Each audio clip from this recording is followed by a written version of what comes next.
புதுச்சேரியில் சமூக சேவகர் ஜோஸ் சார்லஸ் மார்டின் லட்சிய ஜனநாயக கட்சி என்ற புதிய கட்சியை தொடங்கி கொடியையும் அறிமுகம் செய்தார். புதுச்சேரியில் சமூக சேவகர் ஜோஸ் சார்லஸ் மார்டின் லட்சிய ஜனநாயக கட்சி என்ற புதிய கட்சியை தொடங்கி கொடியையும் அறிமுகம் செய்தார். அப்போது நீலம், வெள்ளை, சிவப்பு நிறத்தில் கையில் வேலேந்திய சிங்கம், 6 நட்சத்திரங்கள், நெற்கதிருடன் LJK என்று பதியப்பட்ட லட்சிய ஜனநாயக கட்சி கொடி அறிமுகம் செய்யப்பட்டது. புதுச்சேரியில் உள்ள மெரினா கடற்கரையில் நடைபெறும் தொடக்க விழாவில் கட்சியின் நிர்வாகிகள் மற்றும் கொள்கைகளை அவர் அறிமுகம் செய்தார். இந்த தொடக்க விழாவில் 1000த்திற்கும் மேற்பட்டோர் பங்கேற்றனர். தொடக்க விழாவில் பங்கேற்கும் நிர்வாகிகள் மற்றும் பொதுமக்களுக்கு போதுமான அடிப்படை வசதிகள் செய்யப்பட்டுள்ளது. எந்தவித அசம்பாவிதமும் நடைபெறாமல் இருக்க 500க்கும் மேற்பட்ட புதுச்சேரி போலீசார் பாதுகாப்பு பணியில் ஈடுபடுத்தப்பட்டனர். காவலர்கள் மட்டுமல்லாமல் 300க்கும் மேற்பட்ட பவுன்சர்களும் பாதுகாப்பு பணியில் ஈடுபடுத்தப்பட்டு வருகின்றனர்.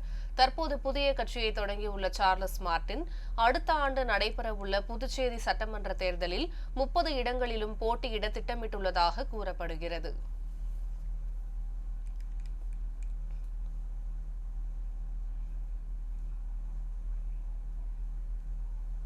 ஊழல் எந்த அளவுக்கு போயிடுச்சுன்னா, எல்லாத்தையும் தாண்டி கடைசியில மனிதர்கள் வாழக்கூடிய அந்த உயிர் காக்கக்கூடிய ஒரு மருந்துல கூட ஊழல் பண்ண ஆரம்பிச்சிட்டாங்க. இதெல்லாம் நம்ம வந்ததுக்கு அப்புறம் தான் இதெல்லாம் வெளியில கொண்டு வந்திருக்கோம்.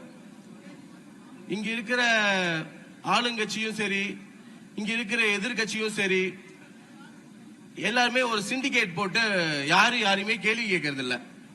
அதனாலதான் நாங்க மக்களுக்காக குரல் கொடுத்து அவங்களோட பிரச்சனைகள்லாம் தீர்த்து எப்படி புதுச்சேரியை சிங்கப்பூரா மாத்தி காட்டணும்,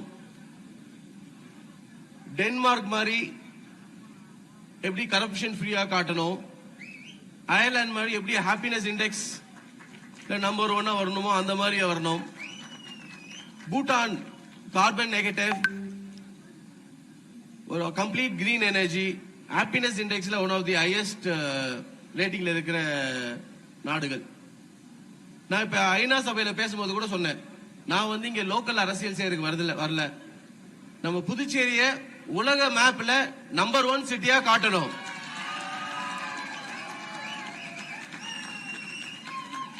இங்க இருக்க மக்கள் பசியோ, பட்டினியோ, தண்ணியோ இதுக்காக எங்கேயுமே கஷ்டப்படக்கூடாது.